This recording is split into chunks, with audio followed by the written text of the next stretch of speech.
il y a une prise en compte des besoins des femmes, mais ça reste. Alors d'une part, quand vous regardez dans les différents programmes des différents candidats, vous verrez que c'est complémentaire. Vous allez voir dans certains programmes des choses qui ne sont pas dans d'autres. Donc c'est un peu complémentaire.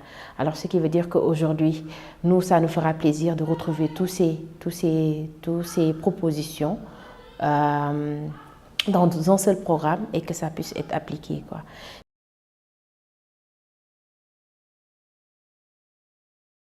Moi, je me dis que le mot dans la mesure du possible, ça veut dire qu'on peut ne pas l'avoir. Alors, et ça ne nous motive pas en tant que femme. Moi, je me dis qu'aujourd'hui, dans cette proposition, quand on dit cette loi paritaire, on devrait obligatoirement l'appliquer. Il ne faut pas se dire qu'on n'a pas les femmes qu'il faut. Les femmes sont là, les femmes sont compétentes, il y a des femmes qui ont le niveau. Donc, ce qu'il faudrait faire, c'est vraiment aller vers ces femmes qui ont le niveau et les mettre dans le gouvernement. Mais pas dire dans le domaine du possible, non. Alors, je pense que ça sera une première. Gouvernement paritaire au Sénégal, ça sera une première, si on pouvait l'avoir. Alors, que ça soit lui, le futur président ou quelqu'un d'autre, ce serait bien quand même que ça puisse s'appliquer, parce que depuis la loi sur la parité, on en parle, bon, à moitié on essaie de voir avec l'Assemblée nationale, que ça soit paritaire.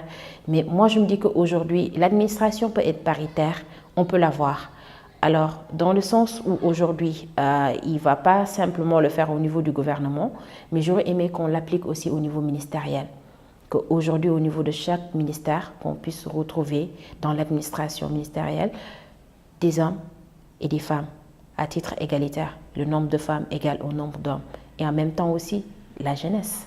Parce qu'aujourd'hui, dans les différents postes ministériels que vous voyez, certes, les responsables, ce ne sont pas des jeunes, mais je me dis qu'aujourd'hui, le personnel qui travaille, les conseillers qui sont à l'intérieur, les jeunes ont le potentiel. On peut y retrouver des jeunes femmes qui occupent des postes de responsabilité dans ces différents postes ministériels.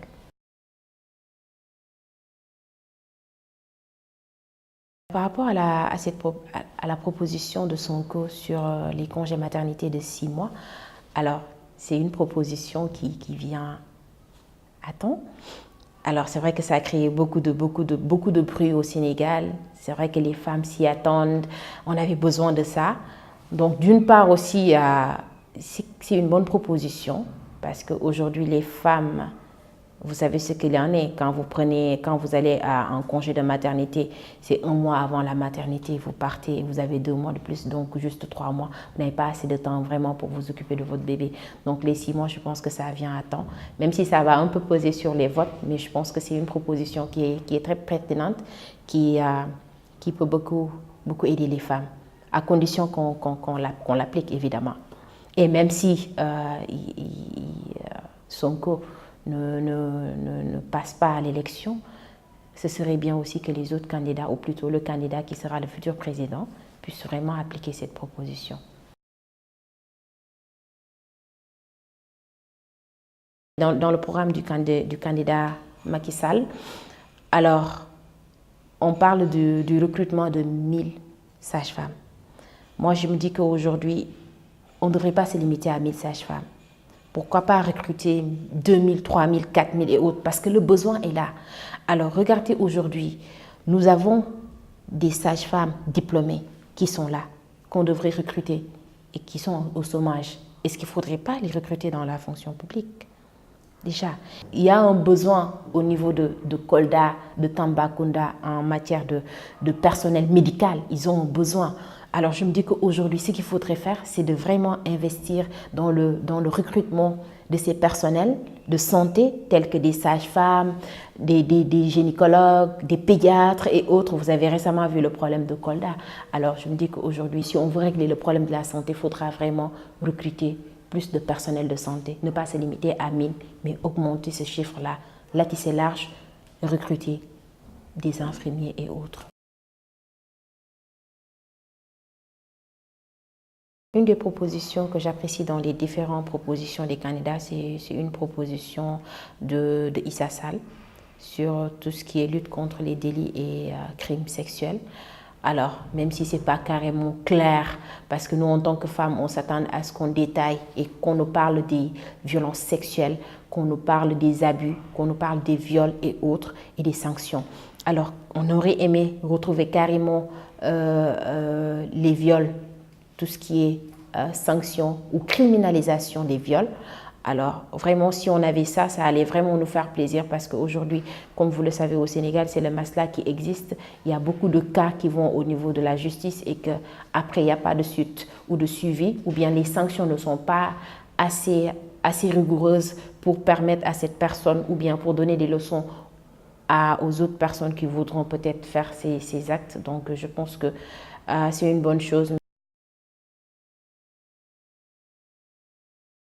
Une des propositions de Idrissa Seck par rapport à la gratuité des soins pour les personnes vivant avec des handicaps. Alors je pense que c'est une bonne proposition parce que déjà ce serait bien. Certes, nous avons aujourd'hui au Sénégal pour les femmes, pour tout ce qui est césarienne, la gratuité des césariennes ou la gratuité pour les enfants de moins de 5 ans ou les personnes âgées. Moi, je pense que aussi impliquer les personnes vivant avec des handicaps, ça c'est très pertinent parce qu'ils ont un besoin. C'est des personnes qui vivent avec des handicaps, qui ont besoin d'être accompagnées, qui ont besoin d'être appuyées. Alors, voir qu'on les appuie sur tout ce qui est sanitaire, qu'ils aient accès gratuitement à ces services, c'est quelque chose de bien.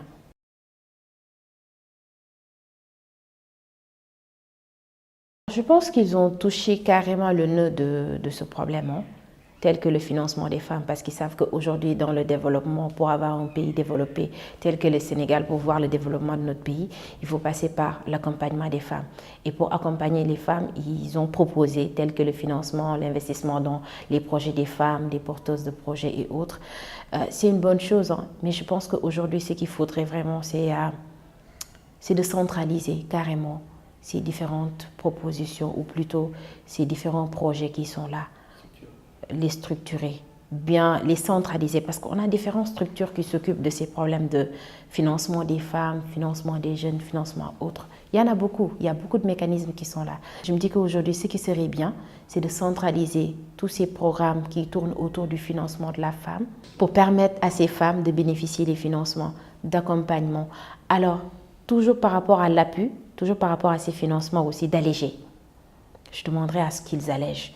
Parce que ce n'est pas évident pour une femme qui se retrouve dans le Koulikoro ou chez moi à Tambacounda d'avoir tout ce qu'il faut pour pouvoir bénéficier de ces ressources. Donc, il faudra vraiment alléger, rendre disponible, aller vers cette population qui a ce besoin de financement. Parce que dans le fin fond de ces régions, il y a des dames qui se retrouvent qui habitent dans des villages. Donc, vraiment, si on veut appuyer tout le monde et que toute la population féminine puisse bénéficier de ces financements, il faudra vraiment rendre accessibles ces financements, aller vers eux et leur donner le financement qu'il faut.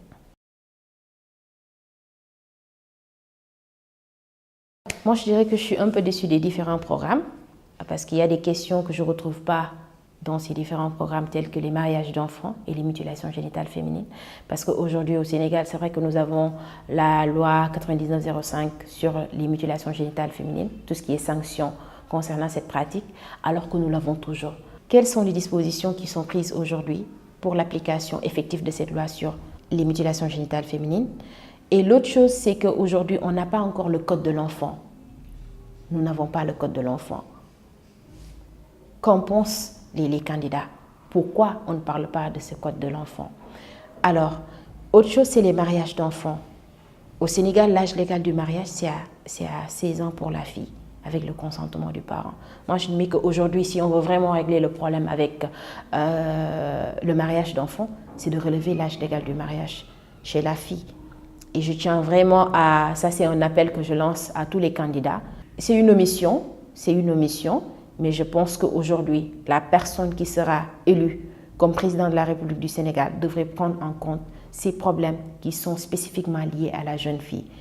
1, le relèvement de l'âge légal du mariage. 2, le suivi très rapproché de cette loi qui existe déjà sur les mutilations génitales féminines, l'application de la loi, parce que nous avons beaucoup de nos sœurs qui souffrent. Et la 3e, c'est le code de l'enfant. Faire de telle sorte qu'aujourd'hui, nous avons le code de la famille et autres. Pourquoi pas le code de l'enfant?